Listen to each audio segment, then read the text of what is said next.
Sun Risers Hyderabad Rajasthan Royals match కి ముందు అందరూ అనుకున్నారు బ్యాటింగ్ జోడీ హెడ్ లైన్స్ లో నిలుస్తుంది అనుకున్నారు. ఎందుకంటే రెండు టీమ్స్ లో కూడా బ్యాటింగ్ జోడీ, ఓపెనింగ్ జోడీ అద్భుతంగా ఉంది. చర్చ కూడా అదే జరిగింది. Vaibhav Suryavanshi, Yashasvi Jaiswal and Travis head and Abhishek Sharma, ఈ రెండు జోడీల గురించే చర్చ మొత్తం జరిగింది. ఈ రెండు జోడీల్లో ఒక జోడీ అయితే హెడ్ లైన్స్ లో ఉంటుంది అని అందరూ అనుకున్నారు.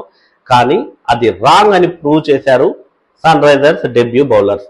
మరి ఆ జోడీయే హెడ్ లైన్స్ లో నిలిచింది. మరి మొత్తానికి ఈ మ్యాచ్ లో సన్ రైజర్స్ హైదరాబాద్ చేసినటువంటి మార్పులు చాలా బాగా కలిసి వచ్చాయి. వికెట్ కీపర్ ని కూడా చేంజ్ చేశారు. మరి ఆ డీటెయిల్స్ అన్ని ఒకసారి చూద్దాం.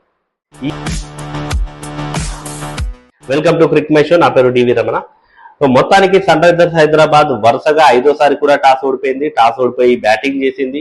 మరి బ్యాటింగ్ చేసి వరుసగా 4వ 200 రన్ మార్కుని అయితే దాటింది.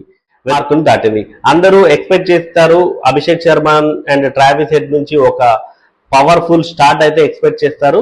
మరి అది ఈ మ్యాచ్ లో జరగలేదు. అభిషేక్ శర్మ ఫస్ట్ బాల్ కే జోఫ్రా ఆర్చర్ బౌలింగ్ లో గోల్డెన్ డక్అవుట్ అయ్యాడు. ఆ తర్వాత మరో ఎండ్లో ట్రావిస్ హెడ్ కూడా అంత ఇంప్రెసివ్ గా అయితే కనిపించలేదు. కానీ కెప్టెన్ ఇషాన్ కిషన్ అద్భుతమైన నాక్ ఆడాడు. 91 రన్స్ చేశాడు. తను గతంలో రాజస్థాన్ రాయల్స్ పై ఏదైతే సెంచరీ చేశాడో మళ్ళీ అదే సేమ్ సీన్ రిపీట్ చేస్తాడు అనుకున్నాము. మరి ట్రావిస్ హెడ్ ఏమో 18 balls లో 18 రన్స్ చేసి అవుట్ అయ్యాడు. ట్రావిస్ హెడ్ అవుట్ అయిన తర్వాత Ishan Kishan and Heinrich Klaasen score board అయితే పరుగులు పెట్టించారు. హెన్రిక్ క్లాసెన్ మనం గతంలో చూసినటువంటి క్లాసెన్ లాగా అయితే కనిపించట్లేడు. సో తనకు ఎక్కడో సంథింగ్ స్లోగా ఆడదాము అన్న మైండ్ సెట్ తనకు వచ్చిందో ఏమో కానీ, స్లోగా అంటే మరి 120, 110 స్ట్రైక్ రేట్ కాదు, 140, 150 మెయింటైన్ చేస్తున్నాడు. కానీ క్లాసెన్ నుంచి అందరు ఎక్స్పెక్ట్ చేసేది ఇంకా వేరే. ఆల్రెడీ ఆరెంజ్ క్యాప్ కూడా అతని దగ్గరే ఉంది. అయినప్పటికీ కూడా క్లాసెన్ నుంచి దిల్ మాంగే మోర్ అనే అంటాము అందరం కూడా. క్లాసెన్ 40 రన్స్ చేశాడు 25 balls లో. మరో పక్క ఇషాన్ కిషన్ 91 రన్స్ చేసి అవుట్ అయ్యాడు. నితీష్ కుమార్ రెడ్డి చాలా ఇంప్రెసివ్ గా అనిపించింది. అతను ఆడినటువంటి క్యామియో అయితే చాలా ఇంప్రెసివ్ గా అనిపించింది. 13 balls లోనే 28 రన్స్ కొట్టాడు. 4 సిక్సర్లు ఉన్నాయి అందులో. మరోవైపు సలీల్ అరోరా కూడా ఫినిష్ చేశాడు ఇన్నింగ్స్ ని ఒక సిక్సర్ తో. కానీ ఇంకొంచెం ఎక్సలరేట్ చేసి ఉంటే బాగుండేది నాకు. అంటే సన్ రైజర్స్ ఇన్నింగ్స్ అయిపోయిన తర్వాత ఒక 20 రన్స్ షాట్ ఉంది అని అయితే అనిపించింది. ఎందుకంటే రాజస్థాన్ రాయల్స్ బ్యాటింగ్ లైనప్ ఎట్లా ఉందో మనందరికీ తెలుసు. సో కాబట్టి నాకు అలా అనిపించింది. కానీ ఫస్ట్ ఓవర్లోనే 3 వికెట్లు తీశాడు డెబ్యూ బౌలర్ సాకిబ్ హుస్సేన్.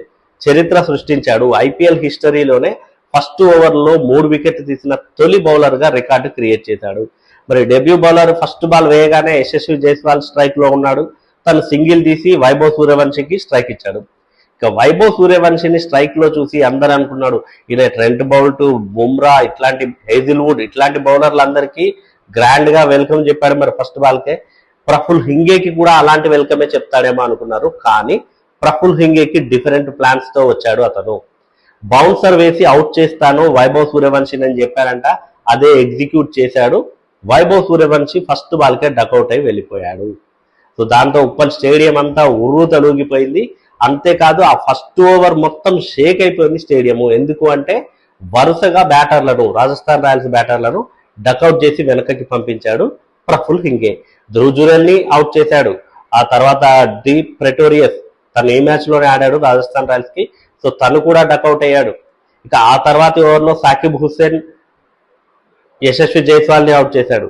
ఆ తర్వాత మళ్ళీ రియాన్ పరాగ్ వచ్చి నిలదొక్కుందామంటే రియాన్ పరాగ్ ని కూడా అవుట్ చేశాడు ప్రఫుల్ హింగేవి 2 ఓవర్ల స్పెల్ వేసిన తర్వాత అతని bowling figures 2 overs 6 runs 4 wickets. అప్పటికి సాకిబ్ హుస్సేన్ 1 వికెట్ తీశాడు. 9 runs కే 5 వికెట్లు కోల్పోయింది రాజస్థాన్ రాయల్స్. అందరూ అనుకున్నారు ఆర్సీబీ 49 runs కి ఆల్అౌట్ అయింది కదా, ఆ రికార్డ్ ఏమైనా వీళ్ళు బ్రేక్ చేస్తారేమో, మరి 30 runs కి 40 runs కి ఏమైనా ఆల్అౌట్ అవుతారేమో రాజస్థాన్ రాయల్స్ అనుకున్నారు. కానీ రవీంద్ర జడేజా అండ్ డోనవన్ ఫెరేరా ఈ ఇద్దరు కలిసి వాళ్ళ పరువు నిలిపారు. 118 runs జోడించారు. డోనవన్ ఫెరేరా చాలా చాలా అద్భుతంగా ఆడాడు. 6ర్లు 4లతో విరుచుకుపడ్డాడు. 69 runs చేసి అవుట్ అయ్యాడు. మరోవైపు రవీంద్ర జడేజా కూడా 45 runs చేసి అవుట్ అయ్యాడు. సో వీళ్ళిద్దరు అంటే మిడిల్ ఓవర్స్ లో మళ్ళీ బ్రేక్ తీసుకొచ్చింది మాత్రం, ఈ పార్ట్నర్షిప్ ని బ్రేక్ చేసింది మాత్రం సాకిబ్ హుస్సేన్. అద్భుతంగా బౌలింగ్ వేశాడు. ఆ స్లో డెలివరీస్ అయితే చాలా బాగా వేశాడు. సో ఫెరీరాని కూడా ఒక స్లో డెలివరీకే బోల్తా కొట్టించాడు. ఆ తర్వాత రవీంద్ర జడేజాని ఇషాన్ మలింగా అవుట్ చేశాడు. సో మొత్తంగా పేస్ బౌలర్లే ఆల్అౌట్ చేశారు రాజస్థాన్ రాయల్స్ ని. డెబ్యూ బౌలర్లు చెరో 4 వికెట్లు తీశారు. ఈశాన్ మలింగా 2 వికెట్లు తీశారు. మొత్తానికైతే రాజస్థాన్ రాయల్స్ 19 ఓవర్స్ లోనే 159 రన్స్ కి ఆల్అౌట్ అయింది. సన్ రైజర్స్ హైదరాబాద్ 57 రన్స్ తేడాతో ఈ మ్యాచ్ ని గెలిచింది. పాయింట్స్ టేబుల్లో 4th పొజిషన్ కి చేరింది ప్రస్తుతానికైతే. సో ఇవన్నీ ఇంకా జిగ్జాగ్ అవుతా ఉంటాయి. సో మొత్తానికి సన్ రైజర్స్ హైదరాబాద్ ఇలా టాప్ 4 లో ఉండాలి అంటే నెక్స్ట్ 6 మ్యాచ్లు ఖచ్చితంగా గెలవాల్సిందే. నెక్స్ట్ ఆడబోయే మ్యాచ్ల్లో ఒక 6 మ్యాచ్లు ఖచ్చితంగా గెలిస్తే ఇప్పుడు 4 పాయింట్లు ఉన్నాయి కాబట్టి 16 పాయింట్లు అవుతాయి. ప్లే ఆఫ్ అవకాశాలు అయితే ఉంటాయి. కాబట్టి ఇక్కడ నుంచి ప్రతి మ్యాచ్ కూడా సన్ రైజర్స్ హైదరాబాద్ కి చాలా ఇంపార్టెంట్. బౌలర్లు కూడా ఫుల్ జోష్ లో ఉన్నారు కాబట్టి ఎస్ఆర్హెచ్ కి అయితే ఇక రాబోయే మ్యాచ్ల్లో తిరుగుండదు. నెక్స్ట్ కూడా 2 మ్యాచ్లు హోమ్ మ్యాచ్లు ఉన్నాయి. చెన్నై సూపర్ కింగ్స్ తో ఉంది, ఢిల్లీ క్యాపిటల్స్ తో ఉంది. కాబట్టి ఈ బౌలింగ్ లైనప్ ఇలానే కంటిన్యూ అవుతుందని అయితే అభిమానులందరూ కోరుకుంటున్నారు. మరి ఎస్ఆర్హెచ్ ఇదే బౌలింగ్ లైనప్ ని కంటిన్యూ చేస్తుందా? మీరేమనుకుంటున్నారో కమెంట్ చేయండి.